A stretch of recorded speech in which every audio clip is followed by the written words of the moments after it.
Hi, everyone, and welcome to the Religious Persecution at Home and Abroad expert panel. My name is Caitlin Poza, if you don't know who I am, and I'm the Vice President of the Catholic Student Union for this year. We are thrilled that you could make it to this important and timely discussion. With persecution of and by religions occurring daily in America and the international community alike, the issue of decreasing religious persecution is one that can serve to unite people of all faiths behind a common cause, especially at Emory, where we are a very diverse campus in faith and in nationality. This event will take the form of a panel discussion with introductory speeches by our expert panelists, followed by moderated questions from the audience. The purpose of moderating the questions is not to screen them, but to attempt to address the questions that are most popular among the audience. You should find a designated sheet for questions at your seat, or you can write it on a separate sheet of paper. If you have a question, please write it on the sheet and pass it to the end of your row. I'll have a couple people going around to collect the questions throughout the night. Here tonight to act as moderator for this discussion is Emory's own Dr. Philip M. Thompson. I'm so sorry, Dr. Thompson. Dr. Thompson is the Executive Director of the Aquinas Center of Theology here at Emory. He currently teaches classes in the Department of Religion at Emory University, previously serving as the Director of the Leadership Program in Public Policy at Georgia Tech University, and the Patricia A. Hayes Professor of Ethics and Director for the Center of Ethics and Leadership at St. Edward's University in Texas. Dr. Thompson holds a law degree from the University of Georgia and a PhD from the University of Chicago. He worked as a trial attorney for 9 years and currently serves on the board of the Neshama Interfaith Center. He has published more than 30 articles and 2 books on topics such as St. Augustine, natural law, capital punishment, Catholicism and science, religion and technology, liturgy, bioethics, medical ethics, business ethics, and the papacy. He has spoken on numerous panels and at many events. Please help me welcome Dr. Philip Thompson to introduce the panelists.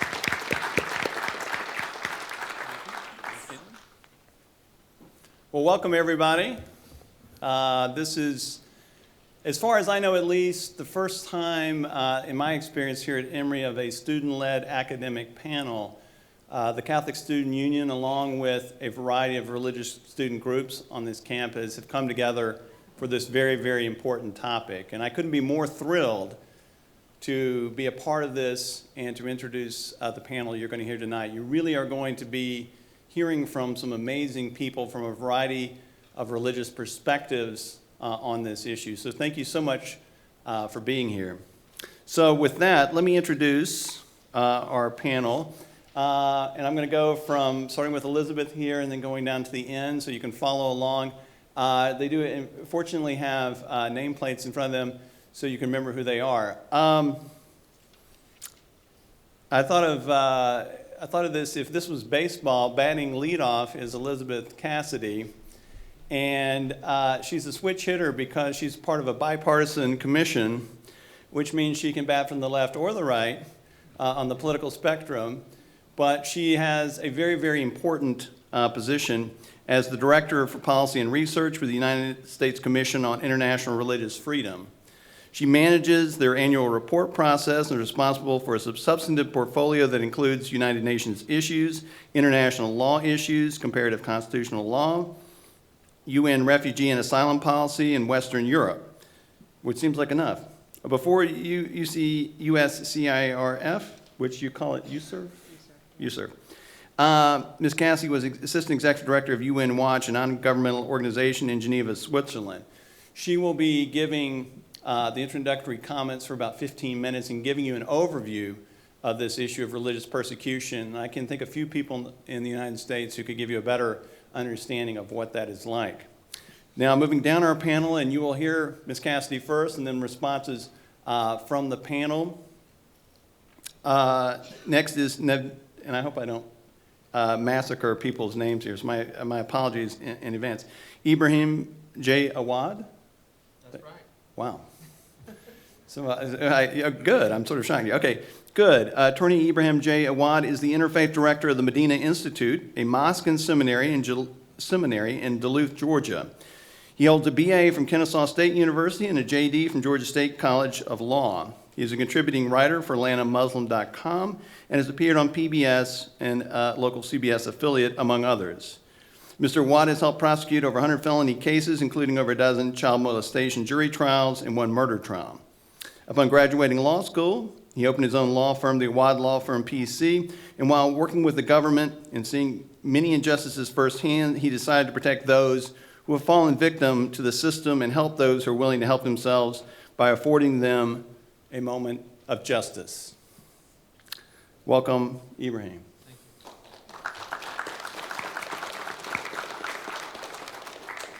Thank you for applauding. I think they deserve that. Next is Navneet Singh Narula. You say it better than I do. Oh, you are very kind. Thank you, Navneet. He's of United Sikhs.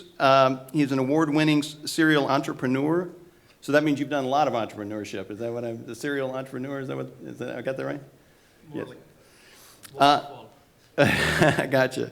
And the CEO of In Brilliance, who focuses on global development, sustainability, and innovation. He's also the Chief Leadership Officer at United Sikhs, a United Nations mandated human rights and international development NGO, where he has led many disaster relief and humanitarian aid programs. Narula was honored by President Obama with the Lifetime Presidential Service Medal, quite an honor, I must say, and selected as Humanitarian of the Year by MIB Foundation. So welcome, Navneet.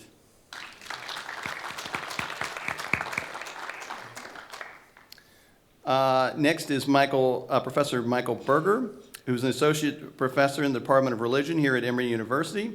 He received his PhD in philosophy of religion from Columbia University.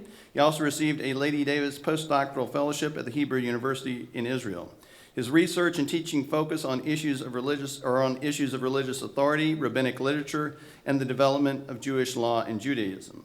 He has written on medieval and modern Jewish thought, Jewish marriage, and violence in Judaism. He is currently exploring issues in contemporary Jewish identity and education, for which he serves as a consultant. Welcome, Michael.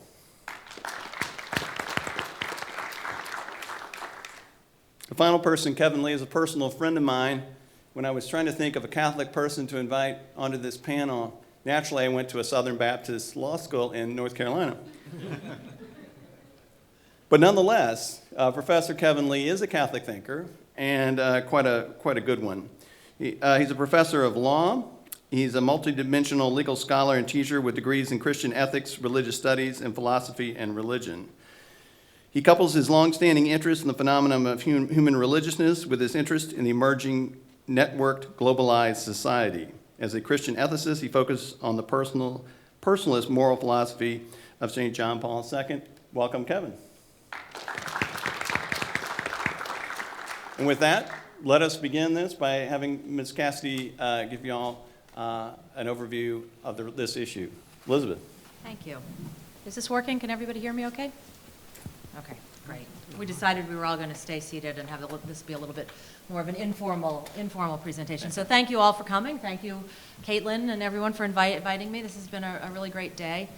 As mentioned, I work for the U.S. Commission on International Religious Freedom, which is an independent bipartisan advisory body that was created by Congress in 1998 under something called the International Religious Freedom Act, also known as IRFA. Our mandate is to monitor religious freedom conditions overseas and make policy recommendations to the U.S. government. And this was part of an effort in Congress to set up some structures so that the U.S. government would pay more attention to religious freedom and violations of religious freedom in its human rights policy. I'm not going to go into all of the details about the various entities, but I can talk about that in the questions if you want. So what I want to do today is give sort of a broad overview of what religious freedom means under international law, the unfortunately common, really severe violations that we're seeing, sort of who are the violators and who are the victims. And necessarily I'm going to be sort of broad in my talk, and then we can go into more specific countries and issues in the questions and answers if you like.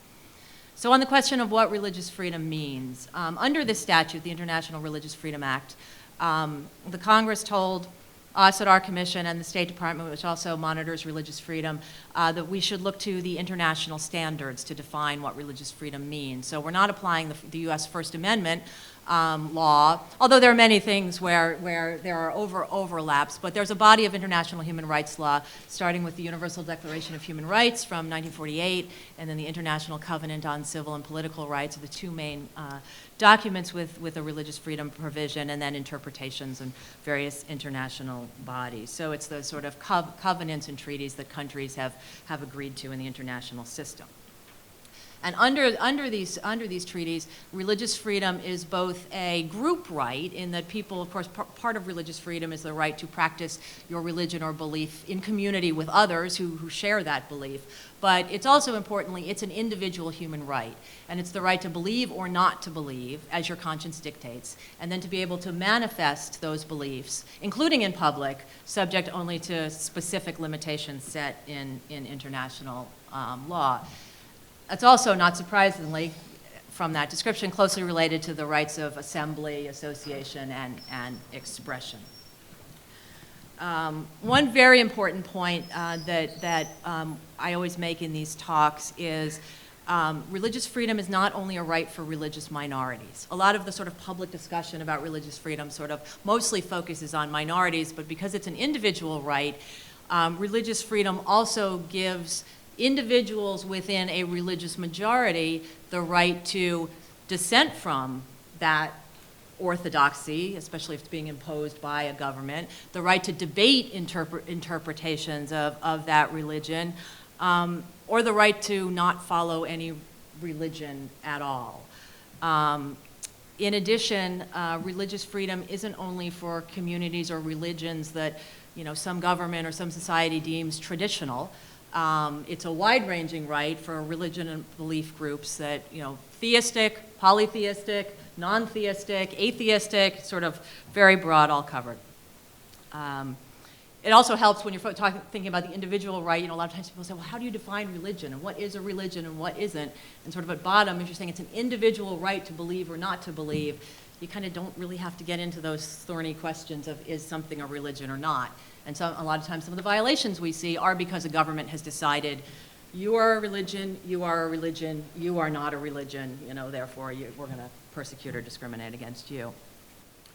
Another aspect of the right that's really important is religious freedom, of course, encompasses the right to worship in your church or your mosque or your synagogue or your temple or whatever, but it also encompasses other practices such as wearing religious dress, wearing religious symbols, following dietary restrictions, the broad range of practices that different people do in their religions. Similarly, rights to meet and have places to meet and, possess and distribute religious literature, educate your children, sort of things like this. Under the international human rights law, religious freedom also includes the right to keep your religion or the right to change your religion without coercion. And it also includes the freedom to publicly express your religion, including expression to try to voluntarily persuade someone to change their religion. Now, not with coercion. This, as you, I'm sure, can imagine, is one of the more controversial aspects of the right internationally. A number of countries have laws that prohibit conversion away from the majority faith or proselytism by minority faiths. So like any right under international law, religious freedom isn't unlimited. Somebody doesn't have the right to say, well, my religion says I can kill you, and say that that's part of your religious faith. That's, of course, an extreme example. But there are sort of standards that have been set about when limitations legally can be imposed. And a lot of it is sort of common sense sort of legal standards. A limitation needs to be imposed by law and narrowly construed and not be discriminatory and not sort of destroy the right. And there also are listed grounds in the international standards. So the limitations have to be either to protect public safety, public order, health or morals, or the fundamental rights and freedoms of others. Now, as you might imagine, sort of applying that to specific instances, there can be disputes, but there sort of are some rules that people should follow. So in terms of sort of what are the common violations that we see, a lot of what I'm going to talk about, we in our work at the Commission tend to focus on the countries with very severe violations. There's a statutory standard that the Act created called Countries of Particular Concern for very severe religious freedom violators. And part of our mandate is to recommend countries that we think fall in this category. So this is what statutorily defined as systematic, ongoing, egregious violations of religious freedom, and then they give examples where it's things like torture, prolonged detention, disappearances, flagrant violations. So the countries I'm going to talk about are sort of the worst of the worst in this category. So right now there are 9 countries that the U.S. government has designated into this category, many will probably be familiar because they have other human rights issues as well. So they're Burma or Myanmar, China, Eritrea, Iran, North Korea, Saudi Arabia, Sudan, Turkmenistan, and Uzbekistan. So those are the officially designated ones. There are 9 more that my commission has recommended: Central African Republic, Egypt, Iraq, Nigeria, Pakistan, Syria, Tajikistan, and Vietnam. We then focus on sort of a second, sort of another set of countries where the violations are pretty serious, coming toward that standard. And last year, the countries we looked at on that were Afghanistan, Azerbaijan, Cuba, India, Indonesia, Kazakhstan, Laos, Malaysia, Russia, and Turkey. So those are sort of the main countries we focus on. Although just because a country wasn't listed in that group doesn't mean that there aren't religious freedom issues there. It sort of means they don't meet this higher standard. So commonly in the types of countries we look at, religious persecution can arise from 2 different sources. Governmental action, so the government is the actor doing the persecuting, or governmental inaction against persecution or discrimination by societal actors in private individuals or groups. And their themes you kind of see in the types of violations. So in terms of the governmental violations we often see, many of them are committed by authoritarian governments. This is your sort of China, North Korea, Uzbekistan, Turkmenistan model. These are governments that typically view religious groups, religious activity as a threat to their power and are trying to control. They may allow some religious activity to go on, but it's all within very, very strict controls. So some religious groups and practices may be doing okay, not have a lot of trouble, but groups that are unapproved, unregistered, illegal, whatever the country calls it, those type of activities are criminalized and often punished severely. A second type of governmental typical persecution is from a theocratic governments, so governments that are seeking to impose a particular religion or interpretation of religion on the entire society. And in these countries, there often are some minority religions that are tolerated and allowed some practice, but there's typically no real recognition of an individual right to religious freedom, especially for dissenters from the majority faith. One of the things you often see in these sort of countries is the enforcement of blasphemy laws or other laws that are sort of criminalizing things that are religiously disfavored or frowned upon, and doing that through the criminal law. Now, it's not under the international human rights law, it's not impermissible for a country to have an official religion. So it's not per se, a problem that a country has a official faith or a majority faith. But the standards are that if you have a majority or an official religion, you're not supposed to then discriminate against or persecute those who choose not to follow it. And that's usually where the problems arise, is often when there is an official religion, it's being enforced. Now, I also mentioned the other type of religious persecution, non-governmental actors. Individuals within society, groups within society, and of course, probably some of the most violent violations being committed right now, sort of, organized violent groups, organized terrorist groups. So there's a wide range of actors, and there's also a range in these countries of the role of the state. Sometimes the state is actually complicit in the persecution. Sometimes they're not. Sometimes they're just sort of turning away, or sometimes they're not able to address the violations.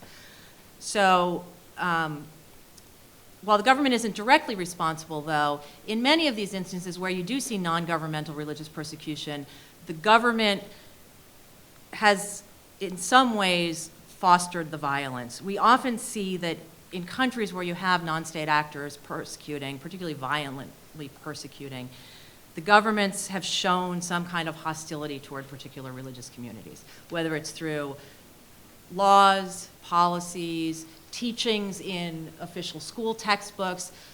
Oftentimes the government has sent a signal that certain groups are disfavored or wrong, and that then can create a climate where private groups feel like they can attack them. So in terms of who are the victims of religious persecution, one thing that quickly becomes apparent when you look around the world is this is not something that any religion or belief group is immune to.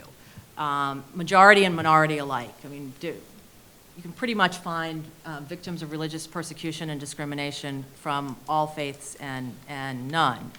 In some countries, it's members of the majority faith that are actually targeted the most, including by government. So for example, in Central Asia, the governmental religious persecution, most of it is targeted against the Muslim community, the majority Muslim community, people who don't want to practice Islam within the confines that the government has decreed is okay. Vietnam, for example, it's a primarily Buddhist country, but there are Buddhist groups that have chosen not to affiliate with the official Buddhist organizations and suffer governmental persecution and discrimination in Vietnam. That said, of course, in many places, religious minorities are particularly vulnerable to persecution. They're often small groups, so don't have either political power or the ability to defend themselves. So you have some very small religions where there are a majority nowhere. Groups like the Baha'is in Iran and other countries, or the Yazidis or Mandaeans in Iraq, and have been targeted. But there are also followers of worldwide very large religions who are minorities in certain places and suffer persecution as minorities. So Christians in the Middle East, Rohingya Muslims in Burma, Uyghur Muslims and Tibetan Buddhists in China, Hindus in Pakistan and Afghanistan, wide range. And then, of course, there's minorities within minorities. So in the Middle East, for example, Christian communities, there are different denominations, and there are some Christian communities that have been in the Middle East for centuries, since the beginning of Christianity, and some newer Christian communities, and governmental actors and also societal actors can sometimes treat those differently. And then, of course, there are also groups that are a minority within the majority. So Muslims in Muslim majority countries who follow the non-dominant strain of Islam. I'm not going to go into detail on groups that others on the panelists are going to talk about, but if you're a Sunni Muslim in a majority Shia country, or a Shia Muslim in a majority Sunni country, we see issues there. Other particularly vulnerable groups, especially in the last few years, we're seeing more and more violations against atheists or secularists, people who are non-religious in a number of countries, whether they are actually or just perceived as not being religious enough. So increasing enforcement of blasphemy laws and increasing non-state violence. So it's a pretty serious picture out there, and I know this has been a little bit depressing. So I want to conclude my last my last few words on a slightly higher note. We were actually having a conversation of were we going to start out serious, but I do think on these issues there have been positive developments in the past few years. There have been positive developments in some countries, and I can get into that more later. But one thing that's really become apparent, these issues of religion and religious freedom and religious persecution are really salient right now, and a lot of conflicts going on in the world, and a lot of serious problems going on in the world, and a lot of foreign policy challenges for the U.S. and other countries. And in the past sort of 3 or 4 years, there's been an increasing focus by a number of countries and organizations on religious freedom and religious persecution and the importance of combating it. So the United States has been sort of looking at these issues since 1998 pretty seriously with this act. Other countries, Canada, some European countries have sort of started special focuses in their foreign policy. But one thing that's been really great, and I've been fortunate enough to have some involvement with in my job, there's a new, relatively new, couple-year-old network, international network of parliamentarians that have gotten together, a sort of voluntary network. And it's parliamentarians now. They've had 2 conferences from all around the world, different political parties, different countries, different regions, different religious backgrounds, to sort of agree around the idea of sort of Article 18 of the Universal Declaration of Human Rights and the ICCPR of religious freedom for all, and to advocate on behalf of religious freedom for everyone, everywhere, which is really enormously important. And it's I think it's you sort of get a sense of this from seeing what's going on in the world, but there also are increasing studies that show that countries that protect religious freedom for all of their citizens are more stable, more peaceful, more prosperous than countries that don't. So sort of paying attention to this issue and having more countries thinking about and working on these issues, it really has an important security aspect for all of us.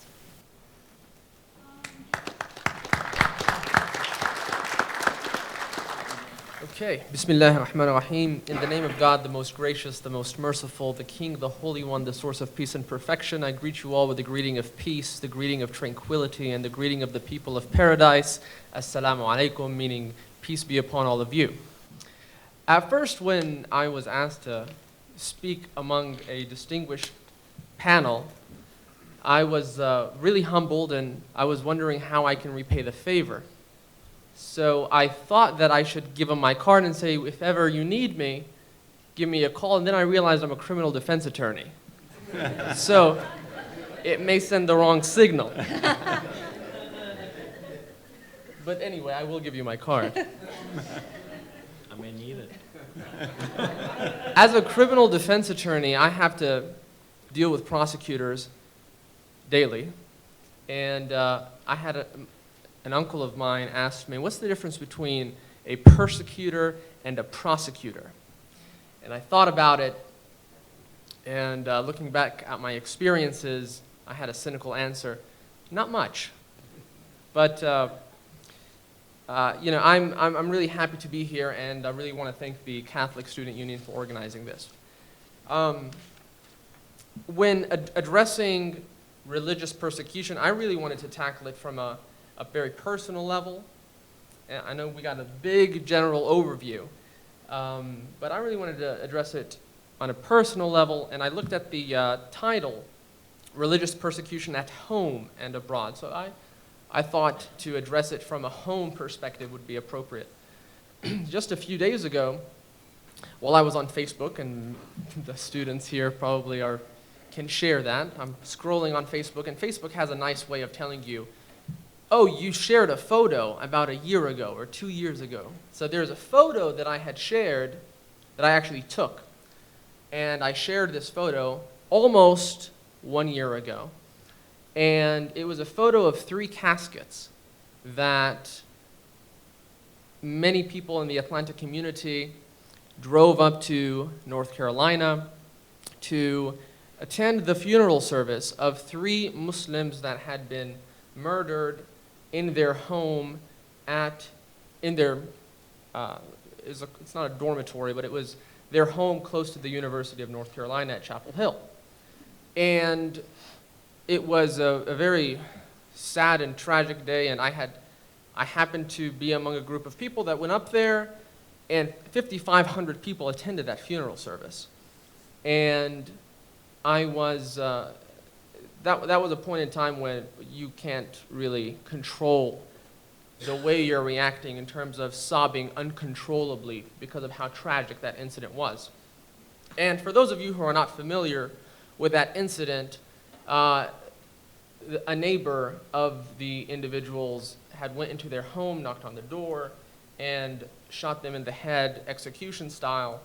And at first we had thought that it was just one bullet in each of the people's heads, and then we later learned that on his way out, he shot more bullets in two of the individuals, the male, the Barakat, and his wife, Yusr. They had only been married for 6 weeks. The media looked at it and said that it was over a parking dispute. And that day, there was no car in the neighbor's parking space. And a lot of organizations came together, over 150 organizations, and pleaded with the government to address this as a hate crime. Not only Muslims, 2 of them were female, readily recognized as Muslims because they wore the headscarf, but because of all the anti-theist comments and Facebook pages that the neighbor had put on his Facebook, and one of the girls, the sister of, her name is Ghazan Abu Salha, she had mentioned to her father that this man is harassing us because of our faith. Well, till now it's not being addressed as a hate crime, and of course it's being prosecuted as a murder, but a run-of-the-mill type murder, and there's going to be a death penalty trial. It's easy to characterize the murders of the people, in my opinion, as a form of religious persecution. It's a little bit more difficult to characterize the unwillingness of the federal government to address it as a hate crime, as religious persecution. I think the latter is much more subtle and, frankly, much more dangerous. Now, there's a lot of forms of religious persecution, a lot of things that lead up to religious persecution. From an Islamic perspective, or from a Muslim's perspective, Islamophobia, the rise of Islamophobia. Specifically, in this election year, it seems like we have politicians trying to outdo the other on who can say more bigoted things about Islam to garner votes and rankings in the polls. The issue of taking in Syrian refugees, it could be mentioned as it's actually been characterized by some politicians as a Trojan horse. It's been characterized as importing our own death, ignoring the children and the widowed women and all the people and the process of how difficult it is to get refugees and grant them asylum status here. The people are characterized as able-bodied men of fighting age. And I think that that characterization and that talk really builds the launching pad toward religious persecution. And so, sometimes we pray for tolerance. I hate to use that word, tolerance, because as Ryan, who I was really fascinated at our dinner today, was talking about his Latin expertise, tolerance suggests from the Latin root that it's taking pain to bear with the other. And the idea of living together and trying to fight religious persecution should not be a painstaking process. It should be one of acceptance. It should be one of seeking our Creator's pleasure to live with one another. So I hope, in conclusion, that we can develop friendship and acceptance, and I hope and pray that God listens to our prayer of praying for acceptance. Thank you.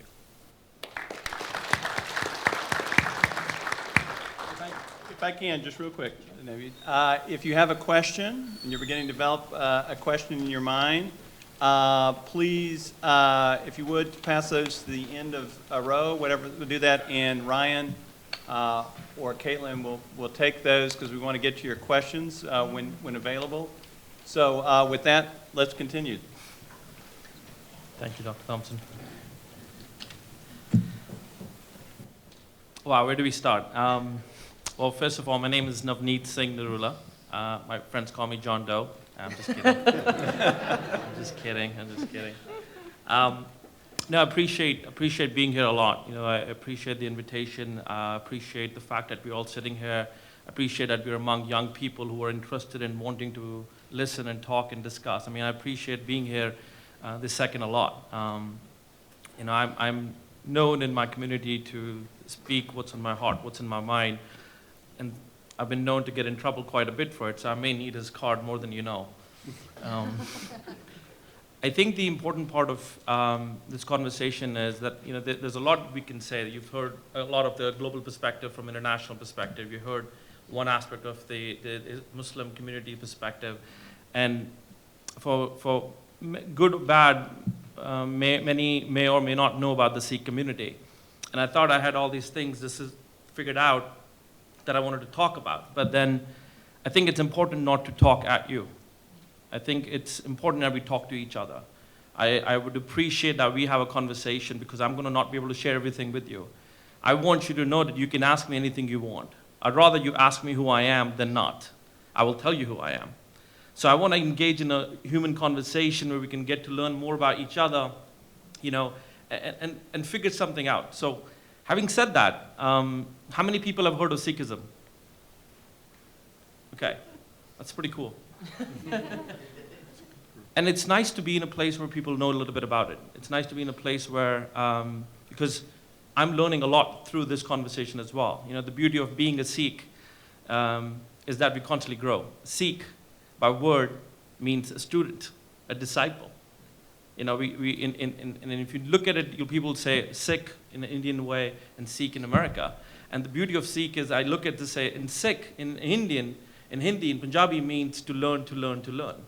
In America, we say seek. So I look at it says to seek out truth, to seek out love, to seek out peace, to seek out friends, constantly seeking. That's the beauty of being a Sikh. And when you have a Sikh, then you have a guru. The guru is a teacher. That's the Sikh gurus. But the meaning of the word guru itself comes from two words, gu and ru. Gu is light, the ru is darkness. So the light that dispels the darkness is guru. And the beauty of being a Sikh every day is that I wake up every day knowing that I'm going to learn today. I'm going to meet amazing people. Every conversation we have, every moment we get together, I'm going to get better. Maybe an inch better, but I'll get an inch better from where in life I was. So there's no end point. We constantly evolve. And I love the fact that I get to be a Sikh every day. You're learning, you're students, guess what? You're Sikhs as well. You may not have known that, but now you do.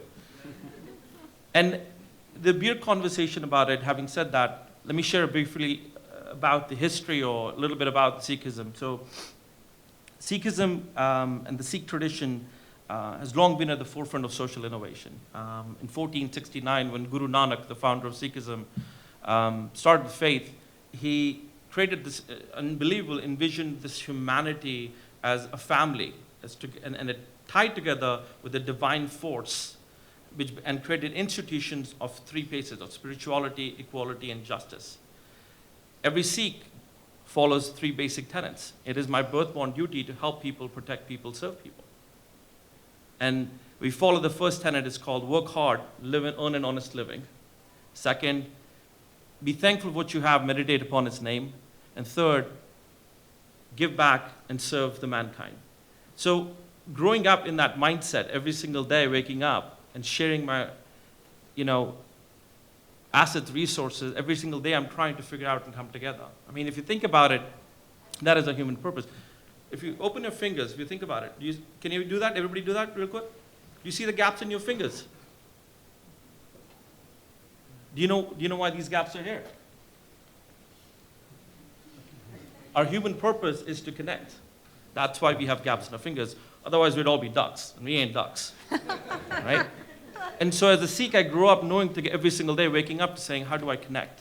How do I learn? How do I give back? How do I share? At the same point, also receive and learn and grow up that way.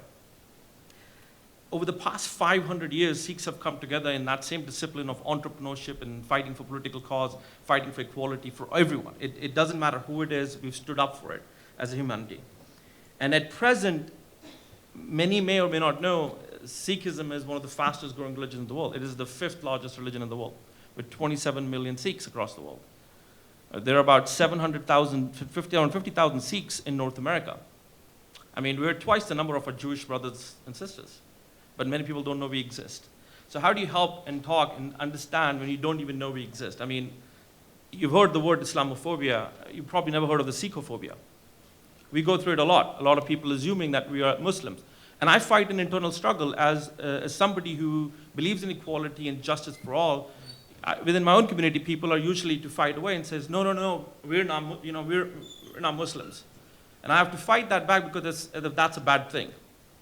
There's a lot of struggle that we grow. Well, we have to protect ourselves and fight for ourselves. We also have to make sure we don't throw other people under the bus as well. And this struggle, this conversation continues forever and ever and ever. And Sikhs are not only just here. I mean, it sounds very bleak when you hear about all the hate crimes. The most number of hate crimes in America since post 9/11 have been on the Sikh community, because being based because of Muslim, because of Middle East, or no matter what the world is going through, because of our physical appearance in the crowd, when we finally stand for it, we get hurt a lot.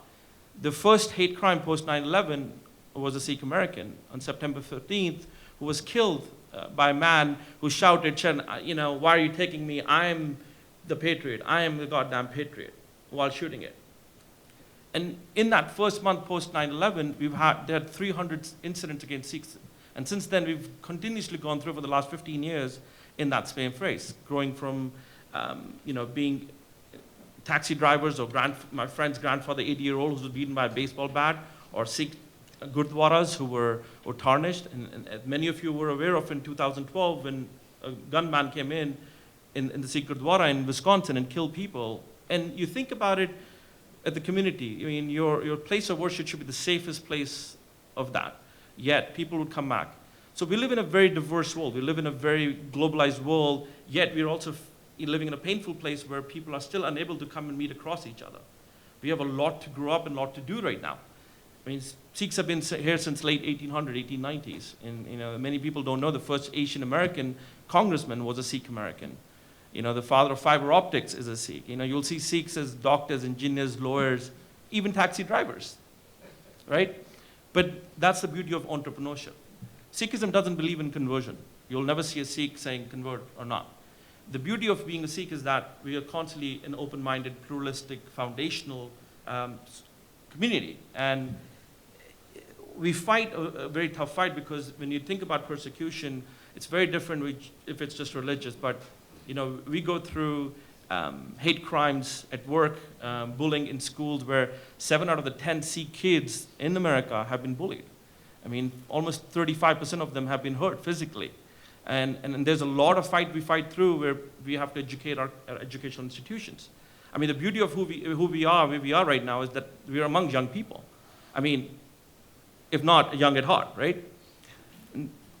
And I think there is an opportunity to engage in a conversation where we can talk and think and take it to the next level. The world is an amazing, beautiful place. And, I come from a faith where my birth-born duty, helping, protecting, serving, I want to take it to the next level. So having this conversation of how do we, go through this aspect of not hurting others, I also want to make sure that while you hear all about the incidents of being the murders and hate crimes, and I also want to make sure that Sikh community doesn't come across as victim. We are not victims. We don't want to be considered as victims. We don't want pity. In fact, if nothing else, we're standing strong and strongly tall because we live on this amazing concept, and you'll never hear this word again, called Chardi Kala, which means rising spirits, eternal optimism. No matter when you see me, you'll see me like this, because I am probably the craziest, happiest person in the world. That doesn't mean I don't have problems, but I know when you meet me, I'm all here for you. I mean, if nothing else, I want to make sure you learn something. If I'll leave you with something you can remember for the rest of your life. So every Sikh has a middle or last name. Every Sikh man has a middle or last name called Singh, S-I-N-G-H. You'll come across a lot. Singh means a lion, a brave heart. And every Sikh woman has the middle or last name of Kaur, K-A-U-R, which means a royal princess. I mean, talk about growing up in a way when every single woman grows up as a princess. In fact, talk about equality, Guru Nanak in 1469 said, how dare we disrespect the woman who gives birth to kings? So if at the man you think you're the king, the woman is even higher. That did not happen in many places. I'm talking about really progressive faith. So having said this conversation, I want to make sure we can talk to each other, we can learn about each other, that I'm here fully, clearly, you can ask me anything you want, and that we grow this conversation from hatred victim to say, how do we come together? Sikhs have an amazing long tradition of serving. I mean, we've served in World War I, World War II's largest army, third largest army in India. 60, 70, 80% of them are Sikhs. And I cannot serve my own country. I can't serve the United States of America because I have to fit in. I have to give up everything I believe in to find and serve my country. And I think there's an opportunity where we can fight that, where we can come together and say, all I want is my community to serve. That is my human purpose right now. Navneet, I don't want to interrupt your happiness. Yes. But we do need to. No, I will end with this one state. Look, Sure. Guru Nanak, the founder of Sikhism, said, before you're a Hindu, before you're a Muslim, before you're a Christian, you're a humankind, you're a human being. So I think having this conversation is how do we come together and says, let's talk together as human beings before we figure out and learn more about each other. I look forward to the conversation. Thank you. Thank you.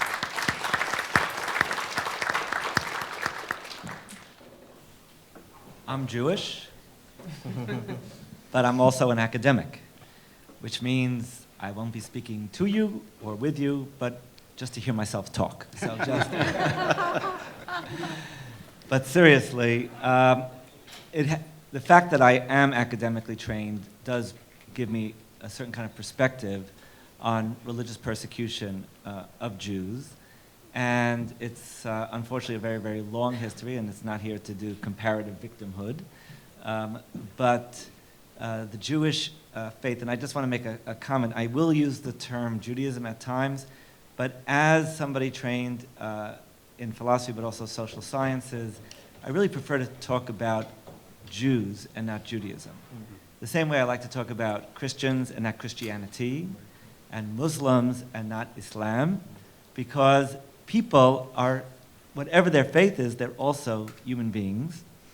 And very often the issues that divide us come from the fact that people are being human, and it's not the religion persecuting or not the religion being persecuted per se, but it's individuals who are doing the persecuting, it's individuals being persecuted, and I think we all would, sort of following on Navneet's comment, on that human level, if we remember that we're talking about people and not reified ideas, abstract notions called faiths, but actual people, it's a better place to start.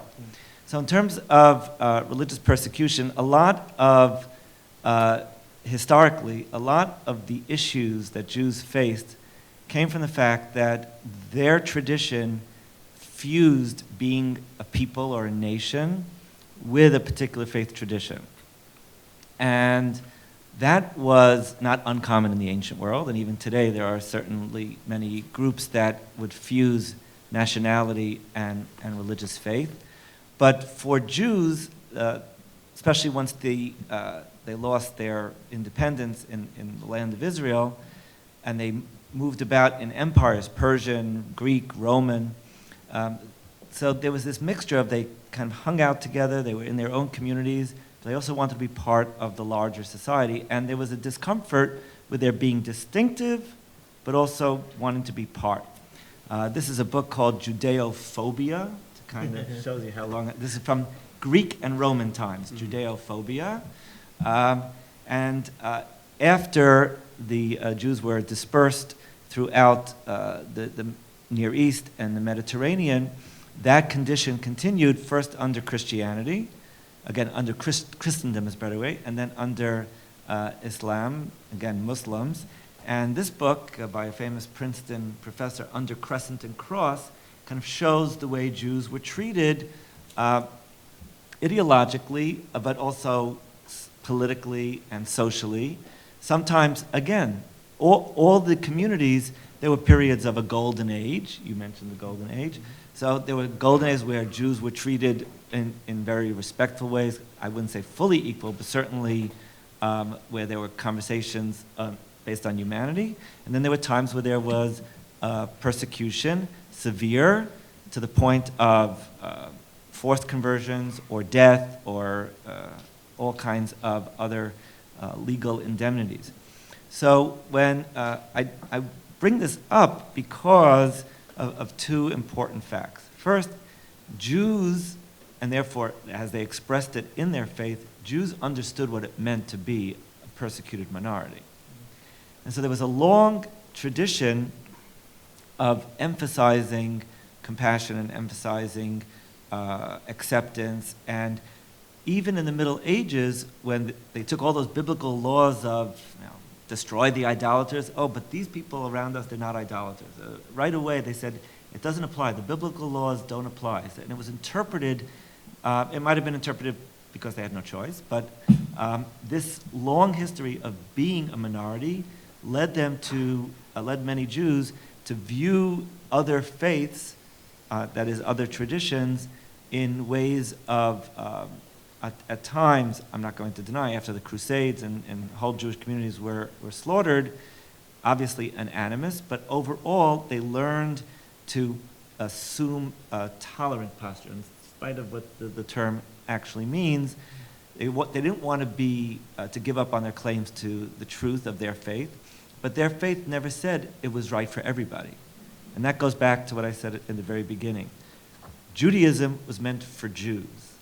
And therefore, from its beginnings, it had a place for understanding other faith traditions and to tolerate them, because it never expected to be universal. It didn't make claims that you have to believe in the Jewish God. You had to be moral. You had to follow what's called 7 Noahide laws. You can't steal, can't murder, can't commit adultery. You have to have laws, things like that. But you don't have to become Jewish to eat rye bread. No, I mean, you don't have... That's an old commercial for people who know it. You don't have to convert to Judaism. It was no idea. Even in the Messianic age, it was that everybody would come to recognize God, but not convert to Judaism. So I think it was the minority status of Jews for so many centuries that led them to look at other peoples and said, you don't have to become Jewish. You have a basis for seeing God in your way. As long as everybody's moral, that's a basis for shared collaboration. I do want to say that the history of what I would say Judeophobia, which did turn for most of Christendom into anti-Judaism, and then in the modern period, really starting, most people don't know this, the term anti-Semitism starts in 1879. It's not an ancient concept. It's actually a relatively recent concept. And so it's been morphing, and now you also have an anti-Israelism, an anti-Zionism, op-ed in the Wall Street Journal today. You can read it for yourselves at Vassar College, that the hatred of Israel is now considered legitimate on many college campuses. Critique is one thing, but when it reaches a certain pitch and critique is not leveled at everybody, but uniquely at the State of Israel, where, I might add, in the Constitution, or I should say the Declaration of Independence of the State of Israel, is to but to allow full religious freedom for all. Anybody can worship Christian, Baha'i. There's a Baha'i temple in Haifa. I've been to the Via Dolorosa in the old city of Jerusalem. The idea of practicing one's faith is considered a sacred principle in the modern State of Israel, and I think it comes out of the Jewish sources. But the anti-Semitism is something that's on the rise. The chief rabbi of France announced last month Jews should not walk around in visible Jewish head covering because they could be targeted. So there's a wariness that now is heightened anti-Semitism around the world, in different parts obviously more than others. You all know that after the Charlie Hebdo, a little over a year ago, the kosher restaurant was attacked. So I think Jews are on edge in certain parts of the world. America continues to be a very safe haven. But overall, I think Jews are wondering if there has been a golden age of tolerance that is passing from the scene, and it's making them more nervous. Thank you very much, Michael. Caitlin, if you have some of the questions, I'll take those now. So once Professor Lee is finished, we'll get to the general questions. So on to Kevin, and you've got 5 minutes. So, 5 minutes, boy. You know, when the red light goes on, counselor, you have to. Then I only get 3 more, is that right? Let me begin by saying, thank you, Dr. Thompson, and we have been friends for a long time, and Phil's a very good person, and when a good person asks you to do something impossible, it's usually, a sign that there's something important happening there, and I hope... Okay, you get 6 minutes. Okay, thank you. That I don't begin by, I mean, please forgive me because I've been given an impossible task to speak on Christianity, and it's such a broad topic in 6 minutes or 5 minutes. So forgive me, let me begin by saying that. And, but I did want to say one thing. As I heard the speakers, how personal this is for me. Ibrahim, one of my students, one of the victims in North Carolina was a Campbell student. One of my students at the time was a very good friend. I was there that night. And I had a Sikh student who I witnessed on the street in front of my school be harassed by the local police. And I have a young Zionist student who plays chess with me because no one else on the campus will support him. He actually tried to get a recommendation, no one would give it to him. So this is, I mean, we talk about what does this mean at home and abroad? It's here, right? It's here in our community, and it's not just something that's abroad. To speak about Christianity in now what, 4 minutes? That is correct. I wanted to say 3 things. One, what makes Christian thought distinctive about this? I think there's 3 things. One is the Christian conception of creation, which I think one of the aspects of the Christian conception of creation is that God created human beings bearing his image, the image of God, the Imago Dei. And that means that for Christians, truth is a person. It is a relationship to a person. And that sets us apart from modern conceptions of truth, which would reduce the person to mere objects, to something that can be used for an economic value. That's actually a heinous position for someone who understands what it is to be Christian, I think to be religious. The second is the idea of the fall, which tells us that human beings, it's not just that human beings are fallen and do bad things, but that there's an intrinsic disorder to reality, that it is a reality that is characterized by violence, and it is not the true home for human beings. And the third thing is the end, the kingdom of God. And this is difficult because what it tells us is that there is no possibility for the ultimate reconciliation here on earth, that it is an act that doesn't come from simply good institutions, that the nature of the problem is not one of economic relation. It's a divide in the human heart that can only be healed through a transcendent perspective, through prayer and worship. I think this makes, for Christians, fundamentally, we will look, I think there's some good literature about this. We're kind of like guilt, and I'm probably going to go over time, so that's why I'm feeling guilty already. Good. But one of the things that means is that, we can't hope to create an order that's going to solve all of the problems, and that trying too hard to create that order might actually create more problems and different problems. That what we need to do is confront each other as individuals, as human beings, and look for that image of God in one another.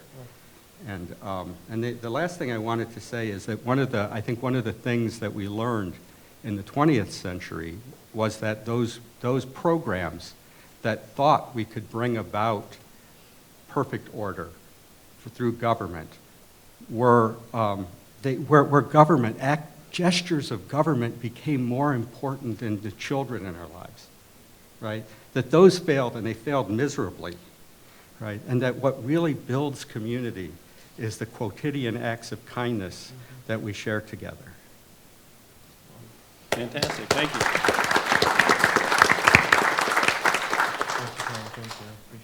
Well, thanks to the speakers for giving us lots to chew on here. So I'm going to give you the first question here, and if you could, just keep your responses so we can get to more questions. Keep them fairly short. The question is, and it says at the bottom, real question, not rhetorical. Okay, I'm going to take it as a real question. If a government is impotent or apathetic towards combating religious persecution by private individuals, how can we hope to combat this persecution as outsiders?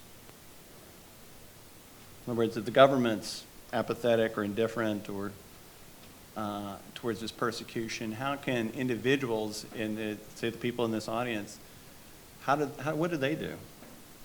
How do they combat this persecution? I don't know whether this was sort of inside the United States or looking at other countries.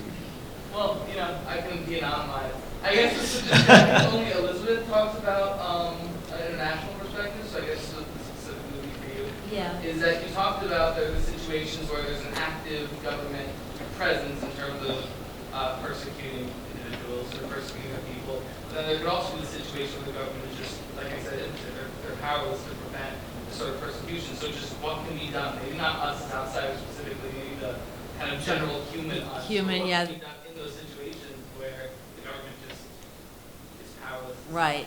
stop going on? It's a good question, and I mean, it's something, we think about a lot at the commission. I mean, a lot of what we're looking at is sort of what can the U.S. government or other governments, the international community do. I mean, there certainly are instances where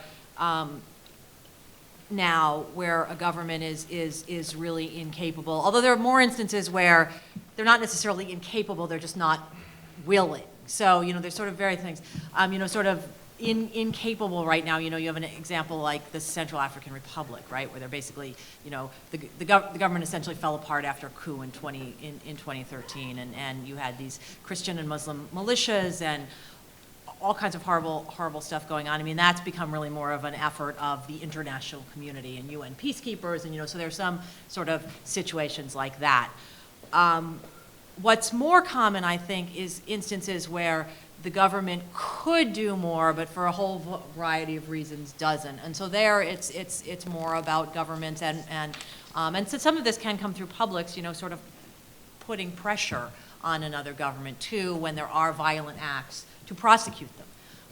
And also that can sometimes mean other governments like the United States. One thing that the United States does in a lot of countries is we have programs to help build capacity, to help support countries where their judicial system or their police, and other countries do this as well, and international organizations, to help build the capacity that countries need so that when there is, violence between different religious communities, that can be investigated and the people who perpetrated it can be prosecuted, so you don't get into this situation where you have just basically cycles of violence and then retaliation, because you've got sort of, somebody from one community attacks somebody from another community, there's no police investigation, there's no prosecution, et cetera, so then that community, attacks somebody and it just becomes this vicious cycle.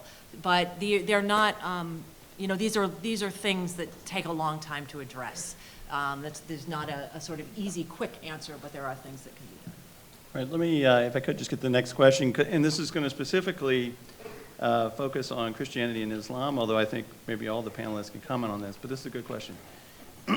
How do you reconcile people living in harmony where there are religions that task their followers to evangelize others to their faith, for example, Christianity and Islam, that task their followers to evangelize others to their faith with one that is not their own religion?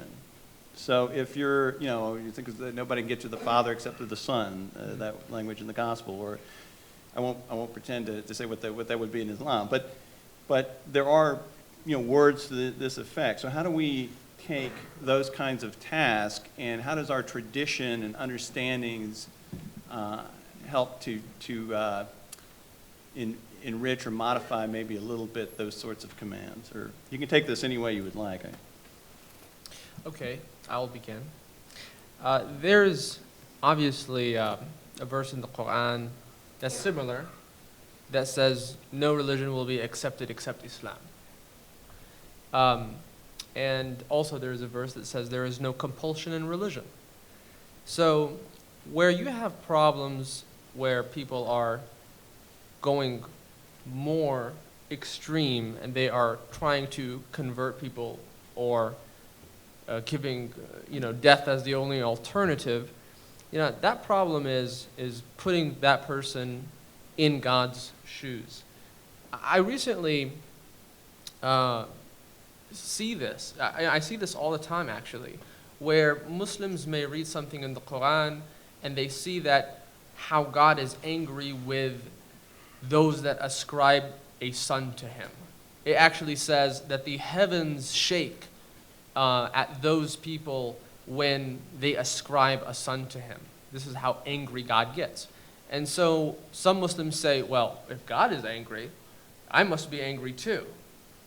Well, what they fail to realize is that Prophet Muhammad, peace be upon him, there was news there was a person in Arabia that was talking about Islam, they were talking about a religion, and so a Christian deputation, a group of Christians came to him and they wanted to hear what this guy was talking about. And they actually went into the Prophet's mosque and started talking to him about what he was preaching. Well, there weren't really hotels back then. So they actually stayed at the mosque. They were sleeping in the mosque, and when their day of service came along, they actually prayed in the mosque. And guess who they were praying to? They were praying to Jesus Christ, peace be upon him. Well, Prophet Muhammad allowed that to happen. And they continued doing so, and after their conversations, they left. And so it's important to understand that when the reader reads a verse that is explicitly reserved to God, they don't exceed their boundaries and say, oh, well, I have to be angry as well. Unfortunately, it does happen, but it's because of lack of knowledge and ignorance, that they are putting themselves in God's position. God's domain is his domain. Exceeding that boundary and saying, well, God is upset because of this, therefore I have to do something about it. Well, that's where you get a lot of problems, and unfortunately that's why the anti-Islamic state, that's what they're doing, is that they are saying, okay, this is our one methodology. And it's important to understand that they don't follow a school of thought. They follow one man. They follow one understanding. And it's very different than a school of thought, because a school of thought is students and their teachers and their understanding of the religion using different principles. And they become the jurors, the judges, and the executioners in a matter of minutes, where it takes centuries to understand the correct methodology and how to operate in terms of understanding a school of thought. So exceeding that boundary is where you have problems. Where to begin? I think that the question implicates some sort of conception of religious pluralism to begin with, and how do Christians understand other religions? And I don't think that, I think consistent with the idea of a God who created is the idea of mystery, and that God's mystery, the mystery of the person too, and can be revealed in different ways, fundamentally. So I don't think that religions need to be in agreement to be compatible, but that's not to say that they are all one either, that they're all the same. There are many ways to flourish. Having said that, there is a call for Christians to evangelize, but it has to be tempered with a fundamental respect for human dignity, the image of God in all people that Christians affirm. And I think this was captured for me, I think most beautifully by the late Francis Cardinal George, who was he was speaking actually on a book that called Christians to return to sort of monastic life, right? This is the end of After Virtue, looking for Saint Benedict to lead us back to the monasteries. And Cardinal George said, The problem with that is you can't evangelize what you don't love. Right? That's where evangelization can take place. And if it's done from that perspective, I had to give a talk, I kind of had to give a talk at a church a couple of years ago on same-sex marriage when it was being debated as in North Carolina. And there were, people asking me, what's going to happen to the Christian understanding of marriage? And what I told them is this: if you believe that the Christian understanding of marriage is distinctly beautiful, display that. Go out and honor your wife and your husband in public as Christians, right? And live a Christian life publicly so that people can see the beauty of it. I think this is the way we deal with this question. I just want to add that what Dr. Lee said would have been unheard 100 years ago. Absolutely. And every religious tradition has sources that can be mined for violence and for peace, and for tolerance and for intolerance. And it was the courage of Christians, many before you and including Dr. Lee, who have decided that we're going to emphasize those passages, like the one you mentioned, Ibrahim, within our tradition that highlight the tolerance and the coexistence and the beauty of marriage, rather than we have to make everybody accord with our view. Because there are no doubt plenty of sources in the Christian tradition that can defend that other position. And that's where I go back to my comment. It's not Christianity, it's Christians. And they're not there's no such thing as Judaism, they're Jews, right? There's no such thing as, get my point. So this was a choice of the church. It was a choice of, let's say, the Catholic Church with Nostra Aetate, and so many amazing changes that we've seen over the last 100 years that would have been unheard of just 100 years ago. Yeah, sure. I mean, I'll add, Sikhism, we don't believe in, it's a very inclusive faith. It's very simple. And Lord Jesus or Prophet Muhammad or Gautam Buddha, I believe they were the messengers of love and wisdom and peace and equality. I mean, they wanted to bring people together. So I think, having said that, the problem, you brought up a very amazing point of, coexistence and pluralism. There are many ways to get to it. We all came to Emory. Some took 85, some got on a plane, and some got on a flight from DC. I mean, we all came different ways. So as a Sikh, my belief is that we can all get to the same destination, can take different ways.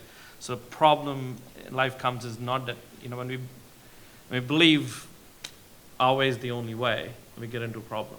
I think there's many ways to get there, and I think we can all learn to learn. I may not, as you've mentioned out, we don't have to be the same. I may not agree with everything, but as a Sikh, I will fight till the end of my life for you to have the right to what you believe in, and I will always be on your side. So. Thank you. This is great comments. Here's an interesting question, which is examples of subtle persecution. Right? We can all recognize murder, torture, those things, but what are examples of subtle persecution, and what's the answer to subtle persecution? I hear this all the time, and I'm sure you do. Where are all the moderate Muslims that are condemning terrorism?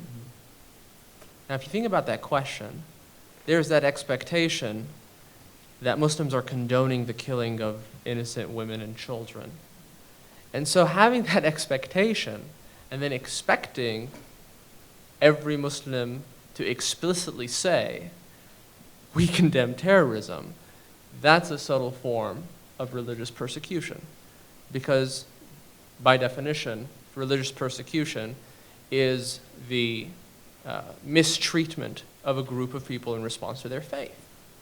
And so expecting that, and saying that we're going to hold them accountable because they didn't explicitly say that we condemn terrorism, it's very subtle, but you hear it all the time. Where are the moderate Muslims?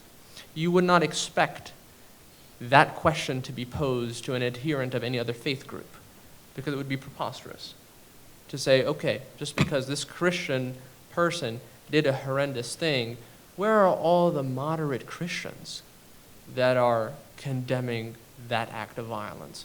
Now, how to expose it is calling it out for what it is. That's it. I mean, you know, unfortunately, the Muslim community is saying, well, oh, take a look at all of these organizations. They've all condemned terrorism. And unfortunately, that's a problem. Well, why is it a problem? Because when you go to the doctor and you have this tumor, you have something, and the doctor takes a look at it, and he's going to categorize it in one of two ways. He's going to say either it is benign or it is malignant. If it's malignant, we must excise it. If it is benign, well, we have to keep an eye out on it. And that's the narrative that is being portrayed by the media for Muslims. Well, did he condemn terrorism? Okay, he's benign, but we have to surveil him. Well, is it malignant? Well, we have to excise him. So I mean, this is not my cleverness. There are politicians that say Islam is a cancer, and we must excise it. So, unfortunately, Muslims have to do a better job of showing that they are not a foreign entity. They are a vital organ to the society. But calling it out as saying, oh, hold on a second. The assumption is that we have an expectation that all Muslims are terrorists. And it just should be called out as what it is. Thank you. Others? Subtle forms of religious persecution that we need to... I can take this. I mean, I think this is a tough one. You know, we fight and stand together with our Muslim brothers and sisters because we understand what they're going through. And I think for us as a community, as United Sikhs, we all, you know, the United Sikhs as an organization, I sometimes joke about it. People said Sikhs don't get united, so we called ourselves United Sikhs. So what are you going to do? But at the same point, one of the things we talk about is when you come together as United Sikhs, one of the core missions, you'll see it on a tagline, it says, recognize the human race as one.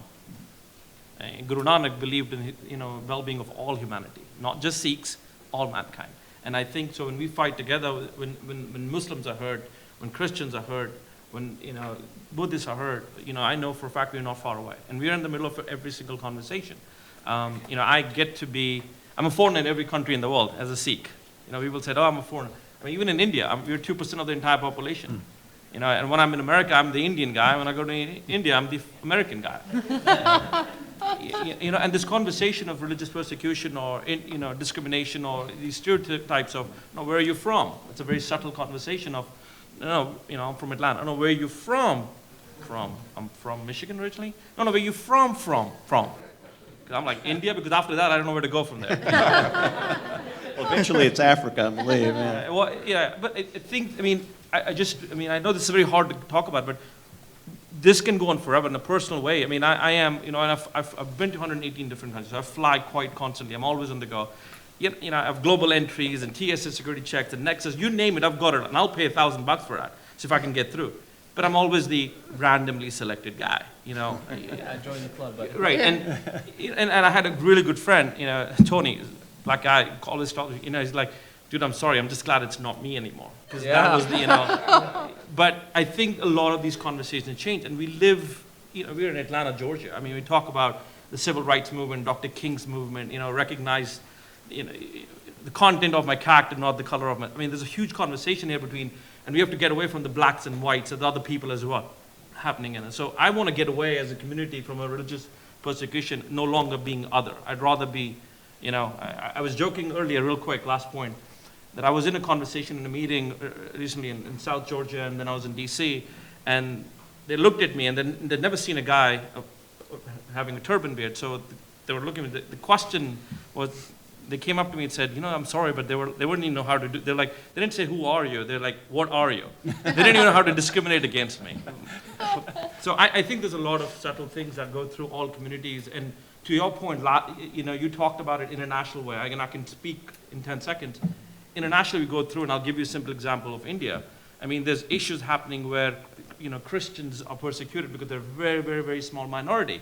And there's a huge conversion from Hindus in that integration. When you go to Free Kashmir, or there's a Kashmir movement happening between the Pakistan and India, no longer is there, there's a movement there. Tibet, the Buddha, the Dalai Lama can't live there, and he's in Dharamshala.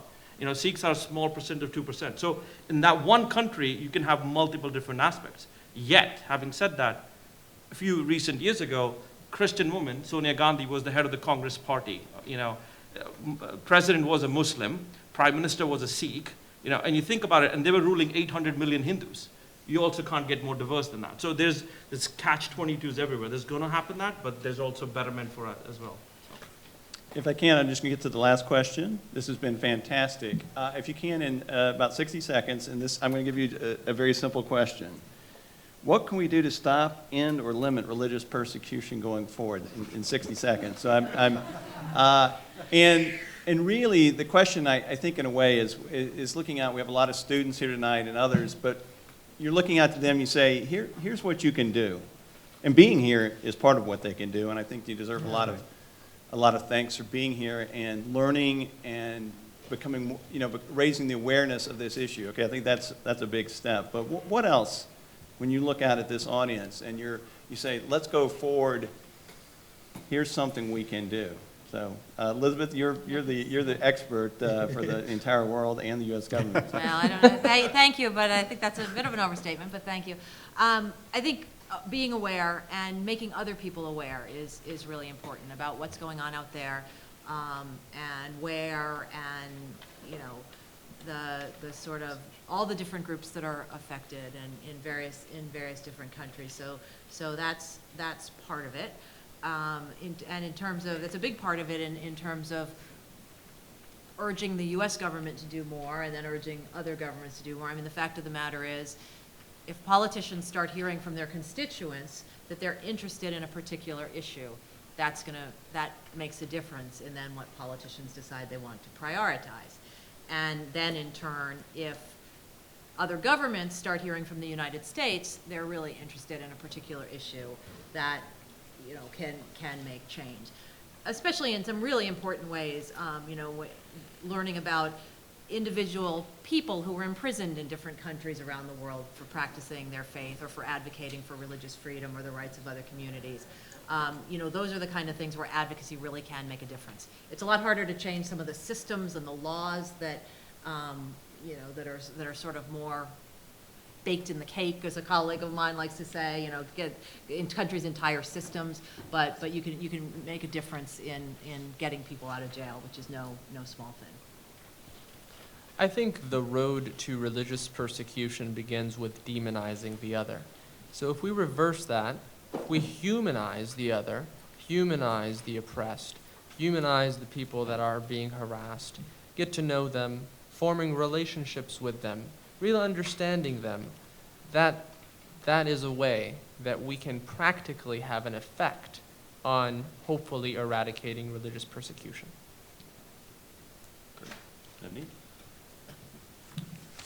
Look, we're sitting in one of the most open-minded places. I mean, you never get to be at a panel who agrees and loves each other and gets emotional in that way. I can connect easily here. I mean, you are in one of the greatest universities in the world, Emory University. You are at the greatest time in your life, being young. You can do anything you want. Not quite. I believe you can. And when I say that, I say that in a way because if not you, then who? If not now, then when? If not here, then where? Right? This is the greatest place in the world. This is the place where you can say what you want. There's a lot of values in this land of the free, home of the brave that we take for granted, and we cannot do that. There's a lot of people tied ahead with us. And so in 60 seconds, I know it's very hard when you talk about all this. I know I wanted to teach some stuff and learn some stuff, so I will end with this. In the Sikh greeting, it's called Sat Sri Akal. Sat Sri Akal. Can you repeat? Sat Sri Akal, which literally means truth is eternal. So every time you meet and you greet, we remind each other of saying truth is eternal. We must live the life of truth. Guru Nanak, the founder of Sikhism, says truth is high, higher still is truthful living. So if you want to change the world, you've got to get active politically. The greatest change we can do is through policies. You must fight for the causes you believe in. And so if you really want to change the world, all you have to do is say hello, smile, and find a way to break bread together. We can change the world. Thank you. Major in religion. I'm director of undergraduate studies. I get a bonus. They skip they skip the Sikhism chapter quite often. You know? No, we teach it. I would actually follow up on what Ibrahim said in terms of humanizing, right? Instead of staying away, like put yourself actually into uncomfortable situations, as hard as that is, and go out of your comfort zone and meet people who look different, act differently. But I also add, and this is probably even harder, speak up when you see it happening. That's the hard. You have to be subtle. You know, there is a risk of losing friendships and things like that. But when you see it happen, when you hear that joke that is at the expense of a group, that's not funny. Like, it's not easy. I've done it. I've lost, the collegiality of some people. But if you just sit there quietly while it's happening, that's the process of dehumanizing.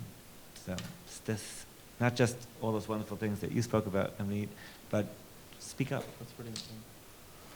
Thank you. First of all, let me say thank you. I agree with all of you, and I want to emphasize the point. I think I would say just two additional things. One is, if you're religious, pray for peace. I think that matters. And second, is that the question about subtle religious discrimination. It threw me back because I wish that's all we had to worry about, right? It's the really gross things that we see every day. Go vote. Vote. You all can, be politically active. That's what we need. And don't hold our politicians to a standard of being adults. Beautiful. Yeah. Thank you. Yeah, amen. So much to ask, Kevin. So much to ask. I believe I've got something to say, but Caitlin, you want to thank our panelists here? So once again, let's give them a little round of applause. This is fun.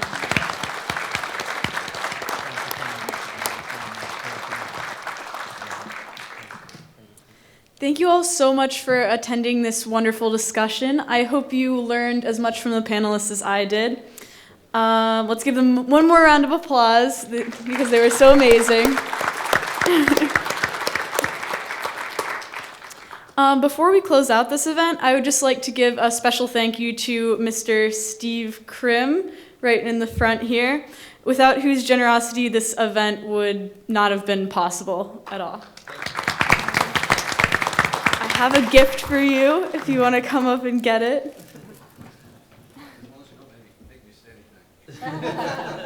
It's called the right of public humiliation. Thank you, Steve. Embarrassment. But thank you very, very much, Steve. Mm-hmm. I would also like to thank Dr. Philip Thompson. His excellent moderating, as well as his help with planning the event, made it the wonderful event that it was. And I also have a gift for you.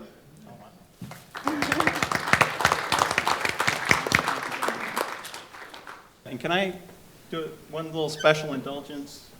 I'd like us to, for 60 seconds, be silent and to think and pray, and whichever tradition you're a part of or whichever way you wish to think, but to think about all the people in the world that suffer from religious persecution. And we're very fortunate here, as was mentioned, to be at this kind of university and this kind of event. But let's reach out in our minds for 60 seconds to all those folks, if that's okay. So if we can just be quiet and reach into ourselves and send out our thoughts to those folks. So, thank you.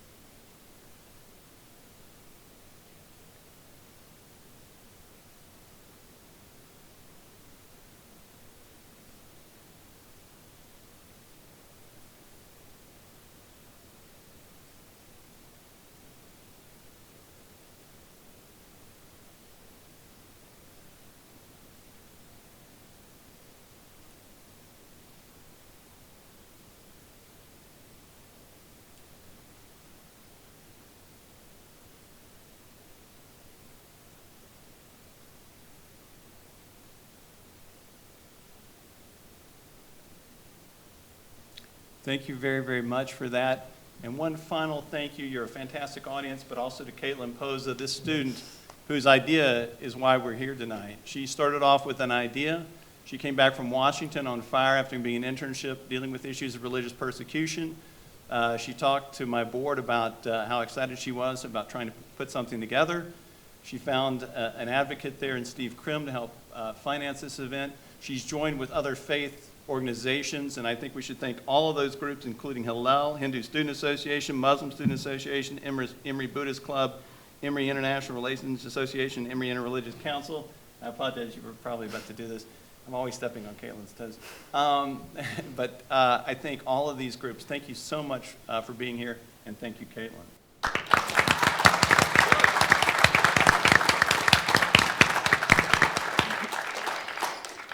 Thank you, Dr. Thompson. Again, thank you all for coming. I hope you enjoyed the panel and have an amazing evening.